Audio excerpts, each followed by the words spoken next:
Cookery சேனலை பார்த்து யார் வேணாலும் சமையல் பண்ணலாம். ஆனா சுவையான சமையல் பண்றது எப்படி? நான் இதயம் நல்லெண்ணெயில சமையல் பண்றேன். ஆஹா ஓஹோன்னு பாராட்டுறாங்க. நீங்களும் இதயம் நல்லெண்ணெயில சமையல் பண்ணுங்க, பாராட்ட வாங்குங்க. தினம் தோறும் வாங்குவே இதயம் இதயம்.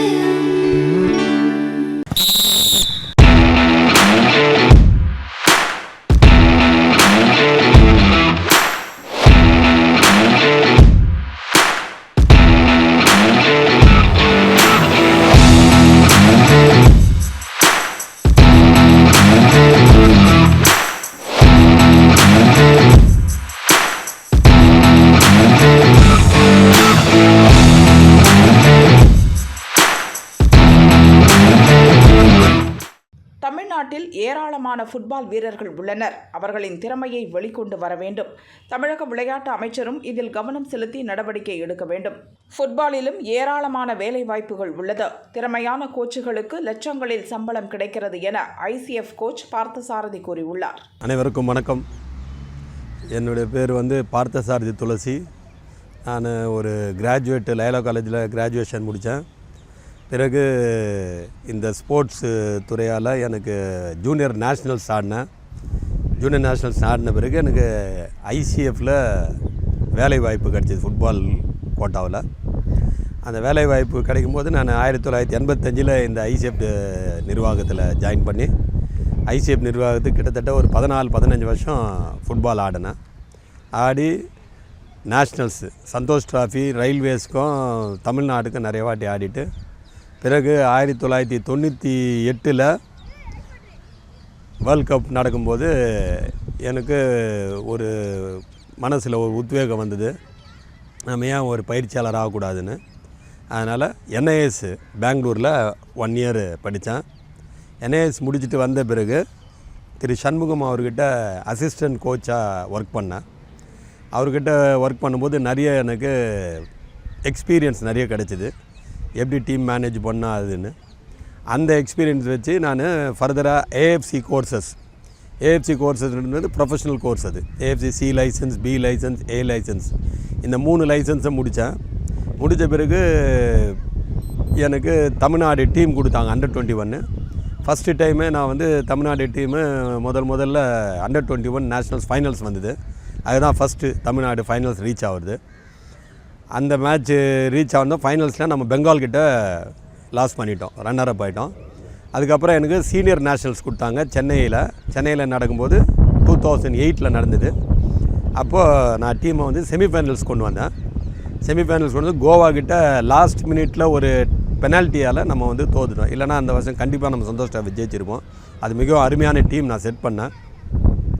இப்போது இப்படி வரும்போது எனக்கு ஆல் இண்டியா ஃபுட்பால் ஃபெடரேஷன்லேருந்து நீங்கள் ஏன் பயிற்சியாளர்களுக்கு பயிற்சி கொடுக்கறதுக்கு நீங்கள் படிக்கக்கூடாது அப்படின்னு கேட்கும்போது நான் அதே ஒரு ஆர்வமாக சரின்னு சொல்லிவிட்டு ஹாங்காங்கில் அந்த கோர்ஸு நான் போய் பண்ணேன். அங்கே ஒரு 14 நாள் இருந்தேன், அந்த கோர்ஸ் பண்ணேன். அங்கே முடித்த பிறகு முதல் ஒரு 7 நாள் நம்மளை அவங்க ஹாங்காங்கில் ஒரு மரியாதையே இருக்காது, ஏன்னா அவங்க இந்தியன்ஸ்னாவே மதிக்க மாட்டாங்க. அதுக்கப்புறம் நம்முடைய டேலண்ட்டை பார்த்த பிறகு எல்லாம் என்கிட்ட வர ஆரம்பித்தாங்க.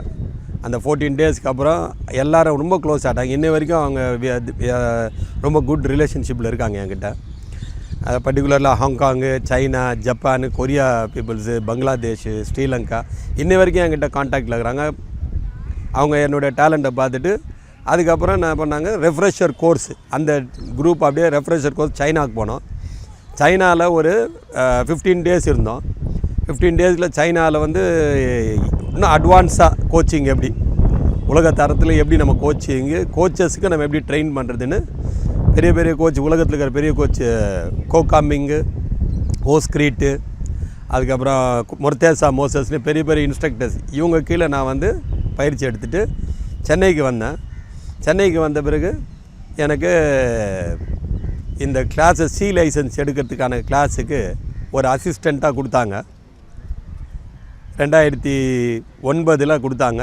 அந்த அசிஸ்டன்ட் நல்லா பண்ணோம்னா எனக்கு மெயின் கோச் எஜுகேட்டராக ஒடிசாவில் கொடுத்தாங்க. ஃபஸ்ட்டு கோர்ஸ் அங்கே பண்ணேன். அங்கே முடித்த பிறகு கல்கட்டாவில் பண்ணேன். அதுக்கப்புறம் கண்டினியூஸாக நான் ஸ்டாப்பாக இது வரைக்கும் சி லைசன்ஸு, பி லைசன்ஸ்லாம் நான் தான் இப்போ இந்தியா ஃபுல்லாக எடுத்துகிட்ருக்கேன். எனக்கு கூட நிறைய கோச் எஜுகேட்டர்ஸ் இருக்காங்க. அதில் நான் ஒரு ஆள். இந்தியா ஃபுல்லாக இப்போ கிளாஸஸ் எடுத்துகிட்டு இருக்கிறோம். எப்படி கோச் பண்ணணுன்றது தான் இப்போ நான் வந்து இந்தியா ஃபுல்லாக கோச்சஸ் கற்றுத்தரேன். இப்போ தமிழ்நாட்டிலேருந்து நிறைய கோச்சஸ் இப்போ பி லைசன்ஸு சி லைசன்ஸ் நிறைய பேர் பாஸ் பண்ணிட்டாங்க. அவங்களெல்லாம் வந்து டெவலப் பண்ணிகிட்ருக்கேன். இந்த ஃபுட்பாலுக்கு வரதுக்கு முக்கிய காரணமே நான் பிறந்து வளர்ந்ததெல்லாம் புளியாந்தோப்பில் இருந்தது. எங்கள் அப்பா வந்து மிகப்பெரிய கோச். தமிழ்நாட்டில் இந்தியாவிலே வந்து ஃபாதர் ஆஃப் ஃபுட்பால்னு சொல்லுவாங்க எல்லாருமே அவர் தான் ஃபுட்பாலில் வந்து கோச்சிங்குன்னு இங்கே கண்டுபிடிச்சது அவர் தான். ஃபுட்பால் கோச்சிங்கிறது எப்படி பண்ணணும்னு சொல்லி கற்றுக் கொடுத்தாரு. அது எங்கள் பிளட்லேயே ஜீன்லேயே ஊறினதால் நான் ஃபுட்பாலில் வந்தேன். எங்கள் சித்தப்பாவும் பெரிய பிளேயரு. இந்த மாதிரி எங்கள் குடும்பத்தில் ஜீன்லேயே இருந்ததால் நான் ஃபுட்பாலுக்கு வந்தேன். ஃபுட்பால் வரும்போது ரொம்ப கஷ்டமான குடும்பம் தான் எங்களுக்கு. ரொம்ப பெரிய நாங்கள் வெல் டு டூ இல்லை. அப்போ அந்த காலத்தில் உங்களுக்கு தெரியும் எல்லாம் வறுமை கோட்டுக்கு ஏன்னா புளியாந்தோப்பில் இருந்தோம். அங்கே ஃபாதர் ஜெராட் வந்து எங்களுக்கு ஃப்ரீயாக பயிற்சி கொடுக்குறதுக்கு கிரவுண்டு எல்லாமே அலாட் பண்ணி எங்களுக்கு கொஞ்சம் கொஞ்சமாக டெவலப் பண்ணி ஸ்கில்ஸ் எல்லாம் நல்லா டெவலப் பண்ணோம். அதுக்கப்புறம் ஐசிஎஃப் வந்த பிறகு நல்லா ஆட ஆரம்பித்தோம். இந்த லெவலுக்கு இப்போ வந்தோம். நம்ம வந்து இங்கே தமிழ்நாட்டில் வந்து ஃபுட்பால் வந்து கொஞ்சம் பின்தங்கி இருக்குது. 1960 70 ஃபுட்பால் வந்து ரொம்ப பீக்கில் இருந்தது தமிழ்நாட்டில். பார்த்திங்கன்னா Wimco ICF match stadium pack ஆகிடும். இந்த கார்ப்பரேஷன் ஸ்டேடியம் இப்போ குதிரை போலீஸ்லாம் வச்சு உங்களுக்கு சரி பண்ணுவாங்க லைன். அந்த அளவுக்குலாம் ஃபுட்பால் நடந்திருந்தது. இன்றைக்கி அந்த க்ரேஸ் போகிறது காரணம் வந்து கிரிக்கெட் வந்ததால் நம்ம ஃபுட்பால் கொஞ்சம் க்ரேஸ் போயிடுச்சு. பட் இன்றைக்கும் லோக்கல் ஃபுட்பாலுக்கு ரொம்ப அதிக ரசிகர்கள் இருக்காங்க. ஸோ இந்த ஃபுட்பால் நல்லா டெவலப் பண்ணால் கவர்மெண்ட் வந்து இந்த கார்ப்பரேஷன் ஸ்கூல் கவர்மெண்ட் ஸ்கூலில் இந்த எஸ்டிஐடி கோச்சஸ் எல்லாம் அங்கே நாமினேட் பண்ணி அந்த பசங்களுக்கு ஈவினிங்கில் ஒரு 1 hour 2 hour practice football practice கொடுத்தா கண்டிப்பாக இந்த பசங்கள்லாம் நல்லா வளரக்கூடிய சான்சஸ் நிறைய இருக்குது. இந்த பசங்களுக்கு நம்ம நேச்சுரல் டேலண்ட்டு நீங்கள் பார்த்தீங்கன்னா தமிழ்நாடு நேச்சுரல் டேலண்ட் நான் கூப்பிட்டு போகும்போதெல்லாம் ரீச் செமிஃபைனல்ஸ் ஃபைனல்ஸ் நம்ம தமிழ்நாடு நேஷ்னல்ஸில். இன்றைக்கி ஒரு 8 வருஷமாக நம்ம வந்து குவாலிஃபை கூட ஆகலை. பிகாஸ் ஆஃப் செலெக்ஷன் சரியில்லை. ரெண்டாவது வந்து பிள்ளைங்களுக்கு வந்து விளையாடக்கூடிய சந்தர்ப்பம் கம்மி. அந்த வந்து நம்ம அதிகமாக உருவாக்கி காட்டணுன்னு லீக் நடத்தினோம். ஒரு 2 லீக் நடத்தினோம் நாங்கள். அதில் கொஞ்சம் கம்மியான பிளேயர்ஸ் தான் வந்தாங்க. நம்ம நேரு ஸ்டேடியத்தில் என்றைக்கு இந்த பசங்களாம் ஆட ஆரம்பிக்கிறாங்களோ அன்றைக்கி நம்மளது லோக்கல் ஃபுட்பால் வளர்ந்தால் தான் ஃபுட்பால் நல்லா டெவலப் ஆகும். இன்றைக்கி கார்ப்பரேஷன் ஸ்கூலில் நம்ம துணை முதல்வர் இன்றைக்கி இருக்கார். அவர் ரொம்ப ஸ்போர்ட்ஸ் இன்ட்ரெஸ்ட்டு. அவர் தான் ஸ்போர்ட்ஸ் மினிஸ்டரும். அவர் வந்து கொஞ்சம் இதில் கொஞ்சம் உள்ளே வந்து இந்த ஃபுட்பாலுக்கு கொஞ்சம் நல்லா டெவலப் பண்ணுறதுக்கான கொஞ்சம் ஹெல்ப் பண்ணார்னா நல்லாயிருக்கும்.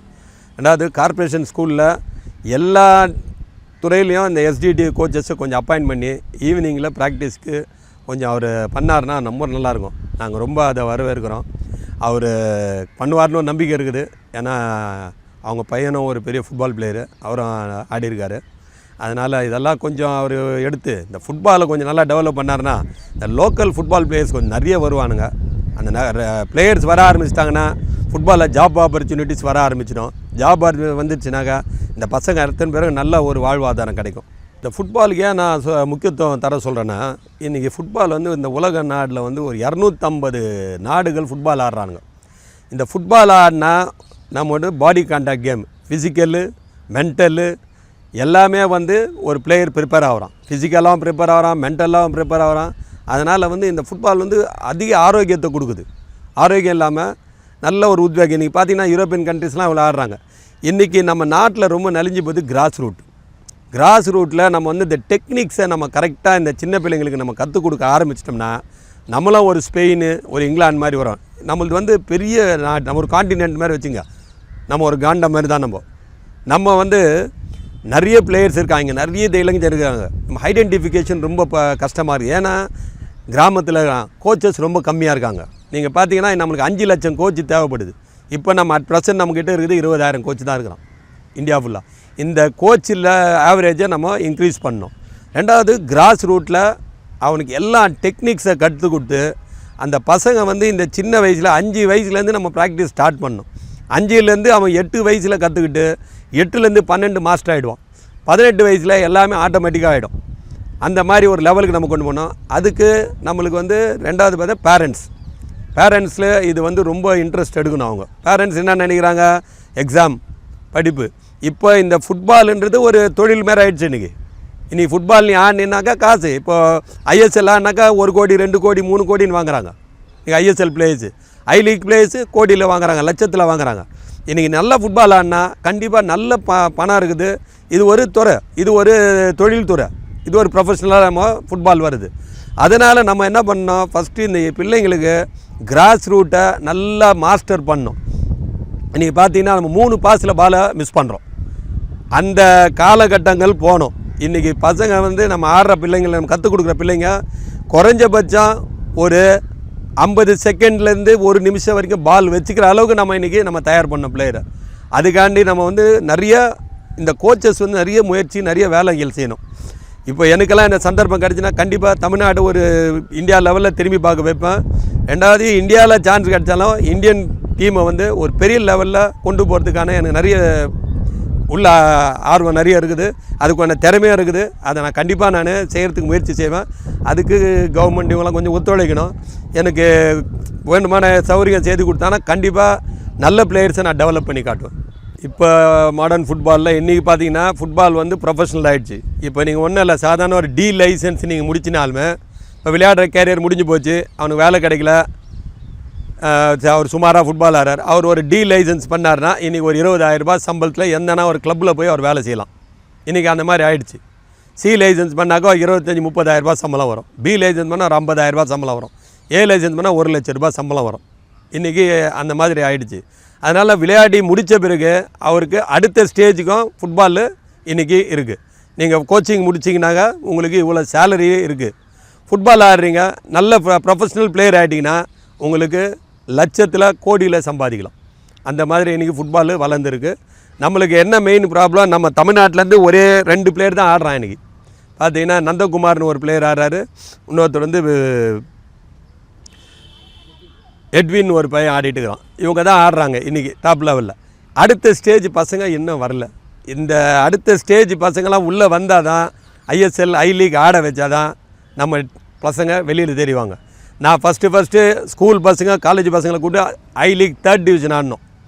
டெம்போ கிட்ட ஃபஸ்ட் ஹாஃப்லாம் ட்ரா, 3 கோல், செகண்ட் ஹாஃபில் தோற்றோம். பட் பெரிய டீம் அவங்க டெம்போ.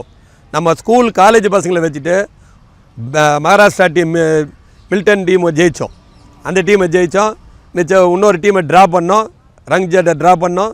அப்போ கிக் ஸ்டார்ட் கிட்ட தோற்றுட்டோம் கூட நம்ம வந்து 3rd பிளேஸில் இருந்தோம். வெறும் ஸ்கூல் காலேஜ் பசங்க அவங்களுக்கு ஒரு ஓப்பனிங் கொடுத்தோம். 3rd டிவிஷன் ஐ லீக் ஆடினானுங்க.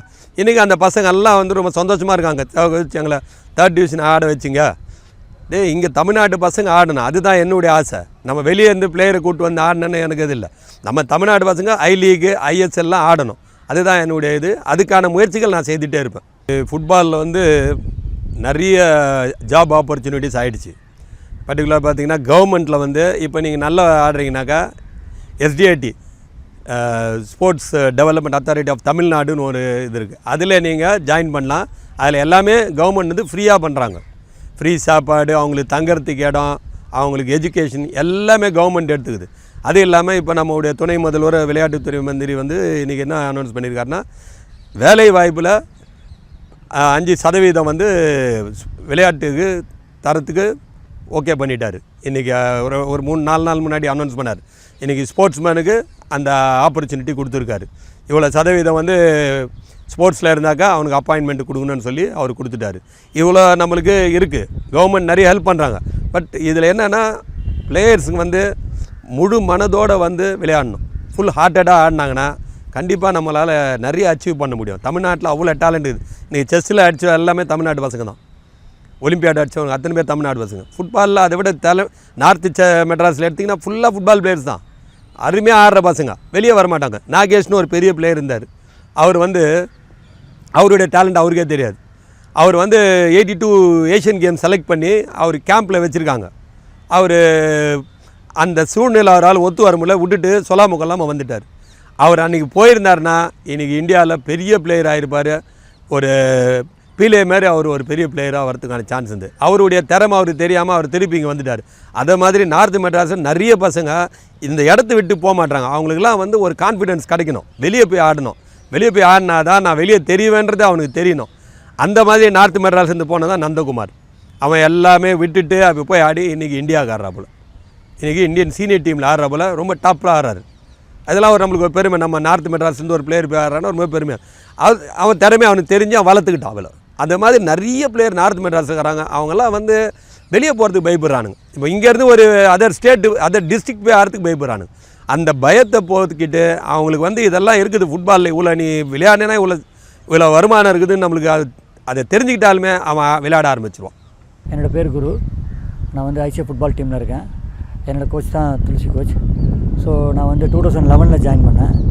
ஸோ கோச்சை பற்றி சொல்லணுன்னா நிறைய சொல்லலாம்.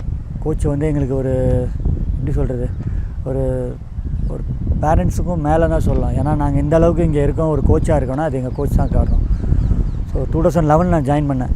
ஸோ இந்த நாள் வரைக்கும் எங்கள் கோச் லேட்டாக வந்து நாங்கள் பார்த்தே கிடையாது. அந்த டைமிங்னா கோச் தான், துளசி கோச் தான். ஸோ எந்த டைமில் எப்படி பண்ணணும், ஒரு மழை பெஞ்சால் கூட ரெயின் கோட்டு போட்டு வந்து கிரவுண்டில் நிற்பார். ஸோ நாங்கள் லேட்டாக வந்தால் கூட எங்களை சொல்லுவார், நீங்கள் வந்து ரோல் மாடலாக இருக்கணும் சீனியர் பிளேயர்ஸ்.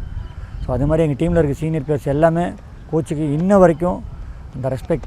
ஸோ ஏன்னா அவர்கிட்டருந்து நாங்கள் நிறைய கற்றுக்கிட்டோம். ஸோ ஒரு பிளேயராக இருந்ததோட கோச்சாக நான் நிறைய வாட்டி ட்ரெயின் பண்ணியிருக்கேன். ஸோ அவர் கூட அசிஸ்டன்ட் கோச்சாக நிறைய இதுக்கு போயிருக்கேன். ஸோ அவர்கிட்டருந்து டிஃப்ரெண்ட்டாக நிறைய இது கற்றுக்கலாம். கோச்சு எனக்கு தெரிஞ்சு நிறைய கோச்சஸ் இருக்காங்க. ஸோ துளசி கோச்சர் என்னென்னா, ஸோ ஒரு பிளேயரை எப்படி இம்ப்ரூவ் பண்ணணும், ஒரு பிளேயரை எப்படி ஆட வைக்கணுன்றத அவர் கரெக்டாக சொல்வார். ஸோ இவனை என்ன பண்ணலாம், ஒரு டீம் டாக்டிக்ஸ் எப்படி பண்ணலாம், ஒரு டீம் அனலைஸ் பண்ணிட்டாருன்னா அதுக்கேற்ற மாதிரி நம்மக்கிட்ட எப்படி வெயிட்டேஜ் இருக்குது, ஸோ ஆப்போனன்ட் பிளேயர் எப்படி இருக்காங்க எல்லாமே கோச் வாட்ச் பண்ணிடுவார். ஒரு மேட்ச் பார்க்குறது முன்னாடி கூப்பிட்டு போவார், அவங்க எப்படி ஆடுறாங்க, எது வீக்னஸ் பாயிண்ட்டு, எது நம்ம ப்ளஸ் பண்ணலாம், ஸோ எப்படி யூஸ் பண்ணலாம், எப்படி டேக் பண்ணலாம், எப்படி ஒரு பிளேயரை நம்ம டிஃபெண்ட் பண்ணணும், எப்படி அட்டாக் பண்ணணும்.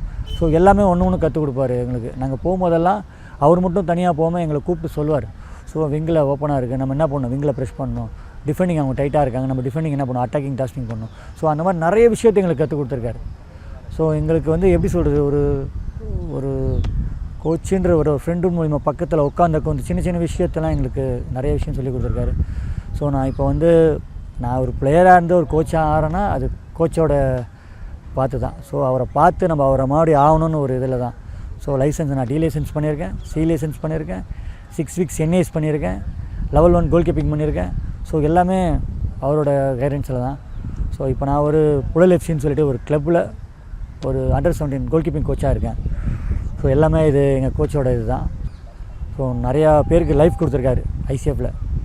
ஸோ நார்த் மெட்ராஸில் நிறைய பேருக்கு லைஃப் கொடுத்துருக்காரு. ஸோ எங்களை மாதிரி நிறைய பேர் வரணும்னு கோச்சுக்கு ஆசை. ஸோ இப்போ கோச் வந்து கோச்சஸ் நிறைய பேர் டெவலப் பண்ணுறாரு. So C licence, B licence, so நம்ம தமிழ்நாட்டிலேருந்து நிறைய பேர் வரணும், உருவாகணும் அப்படின்னு சொல்லி அவர் ரொம்ப ஆசைப்படுறார்.